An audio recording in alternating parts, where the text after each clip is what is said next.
So 21.9ல் obesity பற்றி நம்ம இன்றைக்கி பார்க்க போகிறோம். ஒபிசிட்டினா பருமனாக இருக்குது, அதாவது வெயிட் அதிகமாக இருக்குது, குண்டாக இருக்குது அப்படின்னு தமிழில் சொல்லுவோம்ல. ஸோ அதுதான் ஒபிசிட்டி. இது எப்படி ஏற்படுது அப்படின்னு பார்த்தீங்கன்னா, நம்ம பாடி ஃபேட் வந்து அதிகமாகிறதுனால நம்ம பாடி வெயிட் வந்து அதிக அளவில் வந்து இன்க்ரீஸ் ஆகும். ஸோ ரொம்ப நார்மலாக இருக்கிறத விட ரொம்ப அதிகமாக நம்ம பாடி வெயிட் வந்து பார்த்திங்கன்னா ரொம்ப அப்நார்மலாக இன்க்ரீஸ் ஆகும். இதுதான் நம்ம ஒபிசிட்டி அப்படின்னு சொல்லிட்டு சொல்லுவோம். இது வந்து ஒரு கஷ்டமான ஒரு காம்ப்ளெக்ஸான ஒரு மல்டி ஃபேக்டோரியல் குரோனிக் டிசீஸ் அப்படின்னு சொல்கிறாங்க. ஏன்னா இது பல பாதிப்புகளை வந்து ஏற்படுத்தக்கூடிய ஒரு குரோனிக் டிசீஸ், ரொம்ப நாள் இருக்கக்கூடிய ஒரு டிசீஸாக வந்து பார்த்திங்கன்னா இது இருக்குது. இது எப்படி டெவலப் ஆகுதுன்னா சோசியல், அதாவது வந்து பார்த்திங்கன்னா நம்ம பொதுவாக வந்து சோசியலை வந்து இன்ஃப்ளூயன்ஸ் பண்ணுறதுனாலையோ அல்லது பிஹேவியர் ப்ராப்ளம்ஸ் கூட இருக்கலாம். அதே மாதிரி சைக்கலாஜிக்கல், மெட்டபாலிக், செல்லுலார் ஃபேக்டர்ஸ்னால கூட வந்து பார்த்திங்கன்னா இந்த ஒரு ஒபிசிட்டி அப்படிங்கிறது வந்து ஏற்படுது. ஸோ நம்மளோட மனநிலையும் வந்து பார்த்திங்கன்னா இதுக்கு ஒரு காரணமாக இருக்குது, நம்மளோட பிஹேவியர் ஒரு காரணமாக இருக்குது. ஸோ நம்ம சோசியல் எப்படி பயன்படுத்துகிறோம் அது ஒரு காரணமாக இருக்குது. ஸோ மெட்டபாலிக் செல்ஸில் ஏற்படக்கூடிய மாற்றங்களாக இருக்கலாம், அல்லது செல்லுலார் ஃபேக்டர்ஸாக இருக்கலாம். ஸோ இது எல்லாமே நம்ம வந்து பருமன் ஏற்படுறதுக்கு ஒரு காரணமாக இருக்குது அப்படின்னு சொல்லிட்டு சொல்கிறாங்க. ஸோ ஒபிசிட்டி எப்படி வந்து ஏற்படுது அப்படின்னு பார்த்தீங்கன்னா, if intake of calorie is more than the expenditure of energy. So நம்ம வேலை செய்கிறத விட அதிகமாக வந்து நம்ம உணவு எடுக்கிறோம், நம்ம வேலை கம்மியாக தான் பார்க்குறோம். ஸோ சும்மா உட்காந்துட்டு தான் கொஞ்ச நேரம் தான் வேலை பார்க்குறோம், ஆனால் எப்போ பார்த்தாலும் சாப்பிட்டுட்டே இருக்கோம் அப்படின்னா ஸோ அதிக அளவில் கலோரிஸ் எடுத்துக்கும் போது நமக்கு வந்து பருமன் அப்படிங்கிறது வந்து ஏற்படுது. ஸோ உடல் உழைப்பு கம்மி, ஆனால் வேலை ரொம்ப கம்மியாக பார்க்குறோம், ஆனால் உணவு மட்டும் கரெக்டாக நம்ம ரொம்ப அதிகமாக எடுத்துக்கிறோம் அப்படின்னா இந்த மாதிரி வந்து ஓவர் வெயிட்டு, ஒபிசிட்டிலாம் வந்து பார்த்திங்கன்னா ஏற்படுது. ஸோ இந்த கண்டிஷன்ஸ் வந்து முக்கியமாக வந்து பார்த்திங்கன்னா நம்ம இருக்கக்கூடிய நம்ம ஏஜுக்கு, நம்ம வயதுக்கு ஏற்ற மாதிரி, நம்ம ஹைட்டுக்கு ஏற்ற மாதிரி சரியான எடை இருக்கணும். ஸோ அதையும் தாண்டி அந்த சரியான எடையை நம்ம மீன் ஸ்டாண்டர்ட் வெயிட் அப்படின்னு சொல்லுவாங்க. ஸோ அந்த ஒரு குறிப்பிட்ட எடையை தாண்டி வந்து பார்த்திங்கன்னா அதிக அளவில் வெயிட் போடுறது, இது எல்லாம் என்ன சொல்லுவாங்கன்னா ஓவர் வெயிட் அல்லது ஒபிசிட்டி அப்படின்னு சொல்லிட்டு சொல்லுவாங்க. ஸோ இந்த ஒரு மெஷர்மெண்ட்டு, ஸோ இந்த ஹைட்டையும் அதே மாதிரி நம்ம ஏஜையும் வைத்து நம்ம வெயிட்டோட கால்குலேட் பண்ணுறது வந்து பாடி மாஸ் இண்டெக்ஸ் அப்படின்னு சொல்லுவாங்க, ஒரு எஸ்டிமேட்டு. இது எதுக்காக அப்படின்னு பார்த்தீங்கன்னா நம்ம பாடியோட அந்த ஃபேட்டு அதே மாதிரி நம்மளோட ஹெல்த் வந்து சரியாக இருக்கா அப்படின்னு சொல்லிட்டு ஒரு எஸ்டிமேட் பண்ணுறதுக்கான ஒரு சின்ன கால்குலேஷன் தான் இந்த பாடி மாஸ் இண்டெக்ஸ் அப்படிங்கிறது. ஸோ இது வந்து எப்படி கால்குலேட் பண்ணுறாங்க அப்படின்னு பார்த்தீங்கன்னா weight divided by height. So இங்கே உங்களுக்கு கொடுத்துருக்காங்க பாருங்கள், வெயிட் வந்து கிலோகிராம், அதே மாதிரி ஹைட் வந்து மீட்டர். ஸோ மீட்டர் ப்ராக்கெட்குள்ளே கொடுத்து ஸ்கொயர் கொடுத்துருக்காங்க. ஸோ நெக்ஸ்ட் வந்து பார்த்திங்கன்னா causes and risk factor. So இதனால் ஏற்படக்கூடிய காசஸ் என்ன, ரிஸ்க் ஃபேக்டர் என்ன அப்படிங்கிறத பார்க்கலாம். So obesity is due to genetic factors. இது வந்து பரம்பரையாக ஏற்படக்கூடிய ஒரு ப்ராப்ளமாக இருக்கலாம், அல்லது ஃபிசிக்கல் இன்ஆக்டிவிட்டி. ஸோ நம்ம எந்த வேலையும் செய்யாமல் நம்ம வந்து அதிக உடல் உழைப்பை வந்து கொடுக்காமல் இருக்கிறதுனால கூட இருக்கலாம், அல்லது ஈட்டிங் ஹேபிட்ஸ். ஒரு சிலருக்கு எப்போ பார்த்தாலும் சாப்பிட்ற பழக்கம் இருக்கும், எதையாவது ஒரு ஸ்நாக்ஸ் சாப்பிட்ணும் அப்படின்னு சொல்லிட்டு அவங்களுக்கு ஒரு ஹங்கர் இருக்கும். ஸோ அந்த மாதிரி ஈட்டிங் ஹேபிட்ஸ் கொண்டவங்களுக்கு, ஓவர் ஈட்டிங் ப்ராப்ளம்ஸ் கொண்டவங்களுக்கு, அதுக்கப்புறம் எண்டோக்ரைன் ஃபேக்டர்ஸ்னால கூட வந்து பார்த்திங்கன்னா இது ஏற்படுது. Obesity is a positive risk factor in development of hypertension. So obesity இருக்கிறனால என்னென்ன வந்து பார்த்திங்கன்னா பாதிப்புகள் ஏற்படுறதுக்கு வாய்ப்பு உள்ளது அப்படின்னு பார்த்தீங்கன்னா ஹைப்பர் டென்ஷன்ஸ். ஸோ அதே மாதிரி வந்து டயாபெட்டிஸ், சர்க்கரை நோய் வருது, கேல்பிளேடர் டிசீஸ் ஏற்படுறது, ஸோ கொரோனரி ஹார்ட் டிசீஸ் ஏற்படுறது, ஹார்ட்டில் வந்து பார்த்திங்கன்னா வெசல்ஸில் வந்து பிளாக்கிங் ஏற்படுறது, அந்த இரத்த குழாய், அந்த ஹார்ட்டினுடைய அந்த இரத்த குழாயில் வந்து பார்த்திங்கன்னா அடைப்பு ஏற்படுறது, ஆர்த்தரைட்டிஸ், மூட்டு வலி. ஸோ இந்த மாதிரி பல பிரச்சனைகள் ஏற்படுறதுக்கான வாய்ப்பு வந்து இந்த ஒபிசிட்டி இருக்கிறதுனால இருக்குது அப்படின்னு சொல்லிட்டு சொல்கிறாங்க.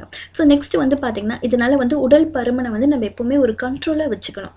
ஸோ நம்ம வந்து பார்த்திங்கன்னா அதிகம் வந்து உடல் உழைப்பு கொடுக்கணும், நிறைய வேலை செய்யணும், அதே மாதிரி சரியான நேரத்துக்கு சரியான விதத்தில் கரெக்டான உணவு வந்து நம்ம சாப்பிடணும். ஸோ வந்து பார்த்திங்கன்னா தண்ணி குடிக்கிறது, இது எல்லாமே நம்ம உடலை வந்து கரெக்டாக பக்குவமாக வச்சுக்கிறதுக்கான ஒரு வழிகள். ஸோ நம்ம உடல் பருமனை வந்து சரியாக வச்சுக்கணும். நெக்ஸ்ட் வந்து பார்த்திங்கன்னா 21.9.1ல் prevention and control of obesity பற்றி பார்க்கலாம். ஸோ இந்த பருமனை வந்து எப்படி நம்ம தவிர்க்கிறது, அதை எப்படி நம்ம தடுக்கிறது, எப்படி கண்ட்ரோல் பண்ணுறது அப்படிங்கிறத பற்றி பார்க்கலாம். டயட் மேனேஜ்மெண்ட், அதுக்கு என்னென்ன டயட் அப்படிங்கிறது பார்க்கலாம். ஸோ லோ கலோரி வந்து பார்த்திங்கன்னா கலோரிஸ் வந்து கம்மியாக எடுத்துக்கணும். நார்மல் ப்ரோட்டீன், நார்மலாக இருக்கக்கூடிய ப்ரோட்டீன், விட்டமின்ஸ் அண்ட் மினரல் இதெல்லாம் நம்ம எடுத்துக்கணும். Restricted carbohydrate and fat, high fibre diet can be prevent overweight. So carbohydrate, fat இதெல்லாம் அதிகம் கொண்ட ஃபுட்டை வந்து பார்த்திங்கன்னா தவிர்த்துடணும். அதே மாதிரி ஃபைபர் வந்து அதிகம் உள்ள உணவுப் பொருட்களை வந்து நம்ம டயட்டில் வந்து சேர்த்திக்கணும். ஸோ இதன் மூலயமா வந்து ஓவர் வெயிட்டை வந்து நம்மளால் ப்ரிவெண்ட் பண்ண முடியும், தடுக்க முடியும் அப்படின்னு சொல்லிட்டு சொல்கிறாங்க. அதுக்கப்புறம் calorie restriction for wait reduction is safe and most effective. So இந்த மாதிரி வந்து பார்த்திங்கன்னா கலோரியை வந்து நம்ம ரெஸ்ட்ரிக்ட் பண்ணுறது வந்து வெயிட் ரிடக்ஷனுக்கு வந்து ஒரு பாதுகாப்பான, ரொம்ப ஒரு எஃபெக்டிவான, ஸோ ஒரு வழியாக இருக்கும் அப்படின்னு சொல்லிட்டு சொல்கிறாங்க. So physical exercises. A low-calorie diet accompanied by moderate exercise will be effective in causing weight loss. Meditation, yoga, physical activity can also reduce stress related to overeating. அதாவது பார்த்தீங்கன்னா லோ கலோரி டயட் எடுத்துக்கிறது கூட சேர்ந்து நம்ம வந்து ஒரு மாடரேட்டாக ஒரு exercise வந்து எடுத்துக்கும் போது வெயிட் லாஸ் வந்து ரொம்ப எஃபெக்டிவாக இருக்கும். வெறும் டயட் மட்டும் ஃபாலோ பண்ணாமல் கூடவே நம்ம எக்ஸசைஸும் சேர்ந்து செய்யும் போது தான் வெயிட் லாஸ் அப்படிங்கிறது வந்து ரொம்ப எஃபெக்டிவாக இருக்கும் அப்படின்னு சொல்கிறாங்க.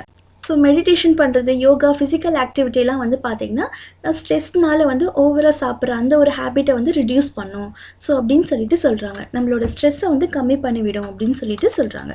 நெக்ஸ்ட் வந்து ஸோ 21.10ல ஹார்ட் டிசீஸ் பற்றி பார்க்க போகிறோம். So cardiovascular is associated with the diseases of the heart and blood vessels.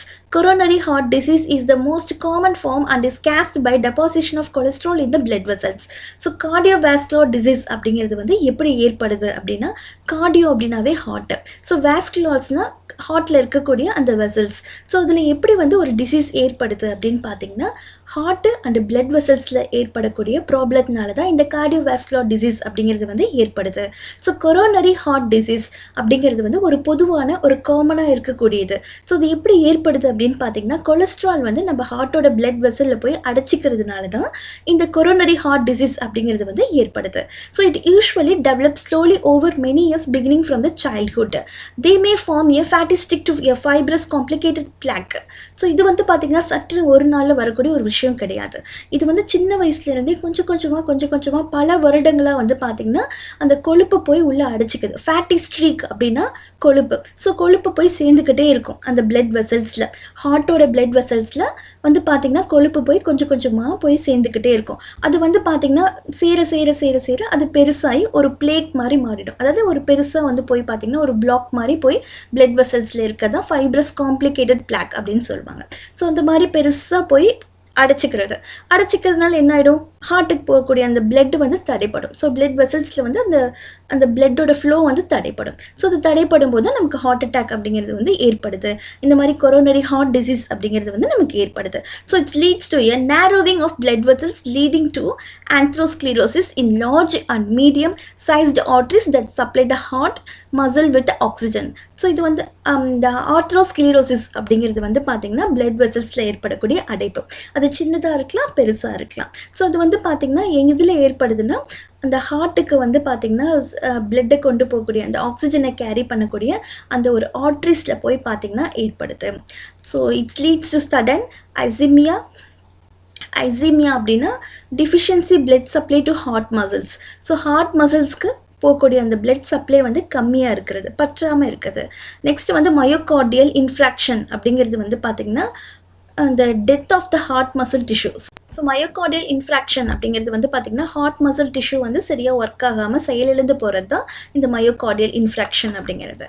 So next வந்து பார்த்திங்கன்னா ரிஸ்க் ஃபேக்டர், என்னென்ன ரிஸ்க் ஃபேக்டர் இருக்குது அப்படிங்கிறது கொடுத்துருக்காங்க. ஹைப்பர் கொலஸ்ட்ராலேமியா அப்படிங்கிறது வந்து ஒன்றும் கிடையாது, அந்த ஹை பிளட் கொலஸ்ட்ரால். ஸோ கொலஸ்ட்ராலோட லெவல் வந்து பார்த்திங்கன்னா பிளட்டில் அதிகரிக்கிறது, அதுதான் வந்து ஹைப்பர் கொலஸ்ட்ராலேமியா அப்படின்னு சொல்லுவாங்க. நெக்ஸ்ட் அந்த ஹை பிளட் ப்ரெஷர். ஸோ பிளட்டோட ப்ரெஷர் வந்து பார்த்திங்கன்னா அதிகரிக்கிறது, hypertension are the major causes and contributing factor for heart disease. So இது ரெண்டும் தான் வந்து ஒரு முக்கியமான ஒரு மிகப்பெரிய ஒரு காரணமாக இருக்குது, ஹார்ட் டிசீஸ் ஏற்படுறதுக்கான ஒரு ஃபேக்டர்ஸாக இருக்குது அப்படின்னு சொல்லிட்டு சொல்கிறாங்க. And if untreated may cause severe damage to brain. So இதை நம்ம ட்ரீட் பண்ணாமல் விட்டுட்டோம் அப்படின்னா சிவியர் ஒரு பிரெயின் டேமேஜை வந்து பார்த்திங்கன்னா ஏற்படுத்துது. And kidney damage eventually lead to stroke. So stroke கூட பார்த்திங்கன்னா ஏற்படுது. ஸோ இதெல்லாமே வந்து பார்த்திங்கன்னா ஹார்ட் டிசீஸ்னால ஏற்படக்கூடிய ஒரு மேஜரான ஒரு ரிஸ்க் ஃபேக்டர்ஸ் கொடுத்துருக்காங்க. நெக்ஸ்ட் வந்து காசஸ் வந்து எப்படி ஏற்படுது அப்படின்னு பார்த்தீங்கன்னா, இது வந்து மரபு வழியாக ஹெரிடிட்டி.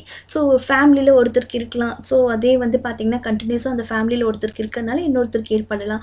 ஸோ இது வந்து பார்த்திங்கன்னா ஹெரிடிட்டி மூலிமா ஏற்படுறது. அதுக்கப்புறம் வந்து diet rich in saturated fat and cholesterol. So அதாவது வந்து பார்த்திங்கன்னா அதிகமாக வந்து என்ன சொல்கிறது, சேச்சுரேட்டட் ஃபேட்டு, ஸோ ஃபேட்டு கொலஸ்ட்ரால்லாம் உள்ள அதிகமான உணவுகளை வந்து எடுத்துக்கிறதுனாலையும், ஒபிசிட்டினாலே பருமனாக இருக்கிறதுனாலையும், இன்க்ரீஸிங் ஏஜ் வயதாகிறதுனால, சிகரெட் ஸ்மோக் பண்ணுறதுனால, எமோஷ்னல் ஸ்ட்ரெஸ்ஸு, ஸோ அதிகமாக கோவப்படுறது, கவலையாக இருக்கிறது, அதுக்கப்புறம் செடென்ட்ரி லைஃப் ஸ்டைல், ஸோ உட்காந்துட்டே இருக்கிறது, உடல் உழைப்பே இல்லாமல் உட்காந்து அதிகமாக வேலை பார்க்குறது, உட்காந்து டிவி பார்க்குறது. ஸோ இந்த மாதிரி வந்து பார்த்திங்கன்னா ஒரு லைஃப் ஸ்டைலை வந்து மெயின்டைன் பண்ணுறது, உடல் உழைப்பு அப்படிங்கிறது ரொம்ப கம்மியாக கொடுக்கறது. ஸோ உட்காந்து வந்துட்டு எல்லா வேலையும் பார்க்குறது, அதுக்கப்புறம் எக்ஸசிவ் ஆல்கஹால் கன்சியூம்ஷன், ஸோ அதிக அளவில் வந்து ஆல்கஹாலை வந்து எடுத்துக்கிறது, ஃபிசிக்கல் இன்ஆக்டிவிட்டி, ஸோ உடல் உழைப்பு இல்லாமல் இருக்கிறது, are some of the causes. So இது எல்லாமே வந்து இது ஏற்படுறதுக்கான ஒரு காரணங்களாக இருக்குது. ஸோ சிம்டம்ஸ் என்னென்ன அப்படின்னு பார்த்தீங்கன்னா, ஷார்ட்னஸ் ஆஃப் பிரீத், மூச்சு விடுறதுல கஷ்டப்படுறது, செமப்படுறது, தலைவலி, ஹெட்டேக்கு, டயர்டாக இருக்குது, டயர்ட்னஸ், டைசினஸ், சோம்பல், செஸ்ட் பெயின். ஸோ அதே மாதிரி வந்து பார்த்திங்கன்னா ஸ்வெல்லிங் ஆஃப் லெக், காலில் வந்து பார்த்திங்கன்னா ஸ்வெல்லிங் ஏற்படுறது, கேஸ்ட்ரோ இன்டெஸ்டினல் டிஸ்டர்பன்ஸ், ஸோ வயிற்றில் இருக்கக்கூடிய கேஸ் ப்ராப்ளம்ஸ். ஸோ இந்த மாதிரி பல விஷயங்கள் சிம்டம்ஸை கொடுத்துருக்காங்க. ஸோ நெக்ஸ்ட் வந்து பார்த்திங்கன்னா 21.10.1ல் prevention and control of heart disease, இதை எப்படி தடுக்கிறது, எப்படி வந்து கண்ட்ரோல் பண்ணுறது அப்படிங்கிறத பற்றி தான் பார்க்க போகிறோம். ஸோ அதுக்கான diet management, reduction in the intake of calories and low saturated fat and cholesterol rich food, low carbohydrate and common salt are some of the dietary modification. So இதுக்கு வந்து பார்த்திங்கன்னா நம்ம வந்து கலோரிஸ் அதிகம் எடுத்துக்கிறத முதல்ல கம்மி பண்ணணும். அதே மாதிரி ஃபேட்டு, கொலஸ்ட்ரால்லாம் நிறைஞ்ச உணவுகளை சாப்பிட்றத தவிர்க்கணும். கார்போஹைட்ரேட் கம்மியாக உள்ள உணவை மட்டும்தான் சாப்பிட்ணும். காமனாக இருக்கக்கூடியது பொதுவாக கம்மியான சால்ட்டு போட்டு சாப்பிட்ணும் போதுமான அளவுக்கு. ஸோ இது எல்லாமே வந்து பார்த்திங்கன்னா இருக்கக்கூடிய ஒரு டயட்ரி மோடிஃபிகேஷனாக கொடுக்குறாங்க. ஸோ டயட்டில் நம்ம பண்ணக்கூடிய ஒரு சில மாற்றங்கள் இதெல்லாம் நம்ம எடுத்துக்கணும் அப்படின்னு சொல்லிட்டு சொல்கிறாங்க. அதுக்கப்புறம் diet rich in polyunsaturated fatty acids, so அதாவது ஆபத்து இல்லாத, ஸோ வந்து பார்த்திங்கன்னா தேவையான ஃபேட்டி ஆசிட்ஸ் உள்ள உணவுகளாக வந்து பார்த்திங்கன்னா எடுத்துக்கணும். அதுக்கப்புறம் இன்க்ரீஸ் இந்த இன்டேக் ஆஃப் ஃபைபர் டயட்டை, ஸோ நல்லா வந்து நார்ச்சத்து உள்ள உணவுகள் எடுத்துக்கணும். ஃப்ரூட்ஸ் நிறைய எடுத்துக்கணும். வெஜிடபிள்ஸ், ப்ரோட்டீன், மினரல்ஸ், விட்டமின் இதெல்லாமே நம்ம உணவில் வந்து இருக்க உணவாக பார்த்து எடுத்து சாப்பிட்ணும் அப்படின்னு சொல்லிட்டு சொல்கிறாங்க. ஃபிசிக்கல் ஆக்டிவிட்டி ரொம்பவே முக்கியம். ரெகுலராக எக்ஸசைஸ் பண்ணணும், வாக்கிங் போகணும், யோகா. ஸோ இது எல்லாமே பாடி வெயிட்டை வந்து ஒரு கண்ட்ரோலாக வச்சுக்கிறதுக்கான ஒரு முக்கியமான விஷயங்களாக இருக்குது. அதுக்கப்புறம் வந்து பார்த்திங்கன்னா அடிக்டிவ் சப்ஸ்டன்ஸ் அவாய்டன்ஸ், ஸோ என்னெல்லாம் வந்து பார்த்திங்கன்னா ஒரு அடிக்ட் ஆகக்கூடிய சப்ஸ்டன்ஸை வந்து நம்ம அவாய்ட் பண்ணோம் அப்படின்னு பார்த்திங்கன்னா ஆல்கஹாலை வந்து எடுத்துக்கிறத கண்டிப்பாக தவிர்க்கணும். ஸ்மோக்கிங், இது எல்லாமே வந்து தவிர்க்கக்கூடிய ஒரு அடிக்டிவ் சப்ஸ்டன்ஸ் அவாய்டன்ஸ் தான் இருக்குது.